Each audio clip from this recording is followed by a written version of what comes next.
ছোটবেলার স্মৃতিচারণায় আজকে বানিয়ে ফেললাম এই টিফিনটা। সকালবেলা খাওয়ার জন্য কিন্তু একদম পারফেক্ট টিফিন। তো প্রথমেই প্যানে তেল গরম করে হালকা করে একটু বাদামগুলো ফ্রাই করে নেবো। আমি কাঁচা বাদাম নিয়েছি, তার সাথে একটু কিশমিশ দিয়ে দেবে। কিশমিশটা অপশনাল, কেউ চাইলেও দিতে পারে, না চাইলেও দিতে পারো। তার মধ্যে সেই তেলের মধ্যে সর্ষে ফোড়ন দিয়ে গাছ থেকে অনেক কষ্ট করে অল্প কারি পাতা জোগাড় করতে পেরেছি, সেই কারি পাতাটুকু দিয়ে সব রকম সবজি আমি এখানে ভেজে নিচ্ছি।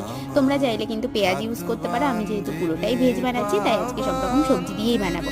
তারপর ঢাকা দিয়ে একটু এটাকে ফ্রাই করে নিলাম, নিয়ে তারপর ভেজে রাখা বাদাম আর কিশমিশটা দিয়ে এবার দিয়ে দেবো আমি ভিজিয়ে রাখা চিড়ে, যেটা কিন্তু আমি ভিজিয়ে রেখেছিলাম ঠিকই, কিন্তু খুবই সামান্য টাইমের জন্য, অন্তত 2 মিনিটের জন্য। তারপর জল ঝেড়ে রেখে দিয়েছিলাম, একদম ঝুরঝুরে হয়ে গেছিলো। আর তারপর পরিমাণ মতো চিনি, একটু গোলমরিচের গুঁড়ো আর একটু ঘি দিয়ে ঢাকনা চাপা দিয়ে রেখে দেবো মাত্র 2 মিনিট, যাতে ঘিয়ের ফ্লেভারটা খুব ভালো আসে। তারপরে সার্ভ করে দিলাম। মাকে বললাম খেয়ে বলো তো কেমন হয়েছে, মা তো বললো খুব ভালো।